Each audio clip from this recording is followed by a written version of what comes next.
ओम नमो भगवते वासुदेवाय। आप सभी का माघ महात्म्य की कथाओं में स्वागत है।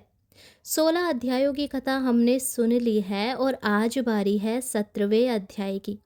पिछले अध्याय में हमने सुना था कि कैसे इंद्र जी ने बृहस्पति जी के कहने से माघ में स्नान किया था और उनके वरदान से उनके शरीर में जितने भी भग थे वह सब नेत्र हो गए थे।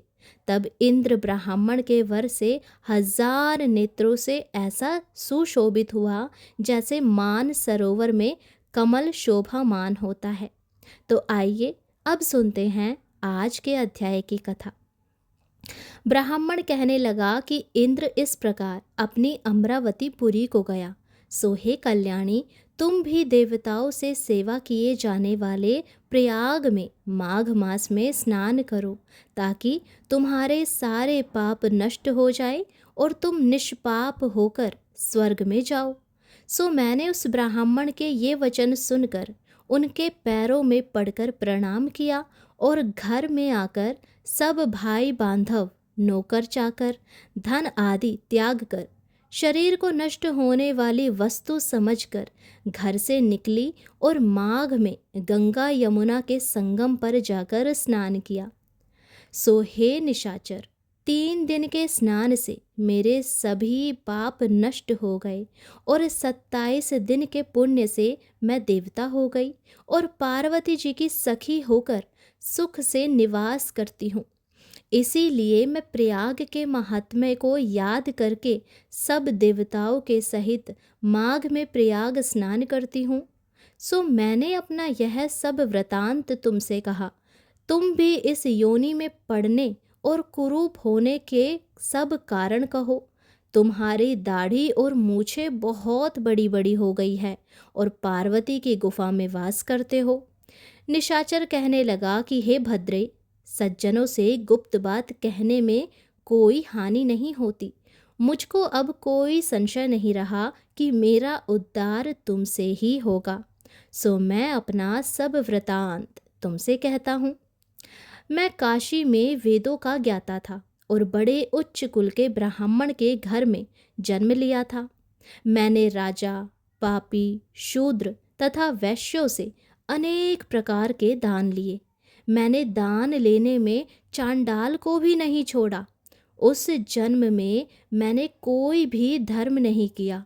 वहीं पर ही मैं मृत्यु को प्राप्त हो गया। तीर्थ स्नान पर मरने के कारण नरक में नहीं गया।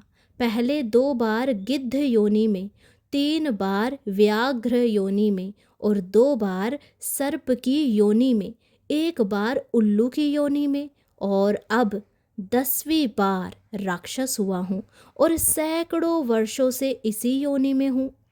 इस स्थान को 3 योजन तक मैंने जंतुहीन कर दिया। बिना अपराध के बहुत से प्राणियों को मैंने नष्ट किया। इस कारण मेरा मन अत्यंत दुखी है। तुम्हारे दर्शन से चित्त में कुछ शांति अवश्य आई है, क्योंकि सज्जनों का संग तुरंत ही सुखदायी हो जाता है। मैंने अपने दुख के कारण आपसे कहे और सज्जन लोग सदैव दूसरों के दुखों से दुखी हो जाते हैं। अब यह बताओ कि इस दुख रूपी समुद्र को कैसे पार कर सकता हूँ। क्या क्षीर सागर हंस को ही दूध देता है, बगुले को नहीं देता? दत्तात्रेय जी कहने लगे कि इस प्रकार उसके वचन सुनकर कांचन मालिनी कहने लगी कि हे राक्षस, मैं अवश्य तुम्हारा कल्याण करूंगी। मैंने दृढ़ प्रतिज्ञा की है कि तुम्हारी मुक्ति के लिए प्रयत्न करूंगी। मैंने बहुत बार प्रयाग में स्नान किया है। वेद जानने वाले ऋषियों ने दुखी को दान देने की प्रशंसा की है। समुद्र में जल बरसने से क्या लाभ? प्रयाग में स्नान करने का 1 बार का फल मैं तुम्हें देती हूँ। उसी से तुमको स्वर्ग की प्राप्ति होगी। उसके फल का अनुभव मैं कर चुकी हूँ।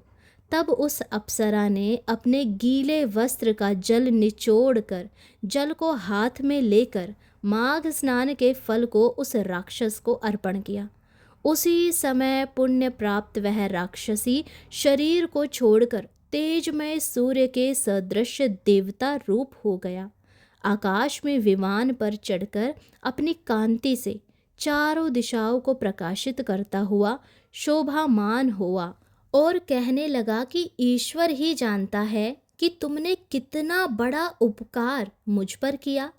अब भी कृपा कुछ शिक्षा दो जिससे मैं कभी पाप ना करूं। अब मैं तुम्हारी आज्ञा पाकर स्वर्ग में जाऊंगा। तब कांचन मालिनी ने कहा कि सदैव धर्म की सेवा करो, काम रूपी शत्रु को जीतो, दूसरे के गुण तथा दोषों का वर्णन मत करो, शिव और वासुदेव का पूजन करो, इस देह का मोह मत करो, पत्नी, पुत्र, धन आदि की ममता त्यागो, सत्य बोलो, वैराग्य भाव धारण कर योगी बनो। मैंने तुमसे यह धर्म के लक्षण कहे। अब तुम देवता रूप होकर शीघ्र ही स्वर्ग को जाओ। तब दत्तात्रेय जी कहने लगे कि इस प्रकार गंधर्वों से शोभित वह राक्षस कांचन मालिनी को नमस्कार करके स्वर्ग की ओर गया और देव कन्याओं ने वहां आकर कांचन मालिनी पर पुष्पों की वर्षा की और प्रेम पूर्वक कहा कि हे भद्रे, तुमने इस राक्षस का उद्धार किया। इस दुष्ट के डर से कोई भी इस वन में प्रवेश नहीं करता था। अब हम निडर होकर विचरेंगी। इस प्रकार कांचन मालिनी उस राक्षस का उद्धार करके प्रेम पूर्वक देव कन्याओं से क्रीड़ा करते हुए शिवलोक को गई। तो भक्तों, आज का यह अध्याय यहीं पर समाप्त होता है। आगे की कथा हम अगले अध्याय में सुनेंगे। अगर ये कथा आपको पसंद आई हो तो अपने सभी भाई बंधुओं के साथ शेयर करें, चैनल को सब्सक्राइब करें।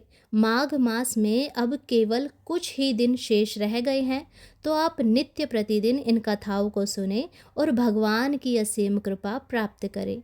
राधे राधे, हरे कृष्णा।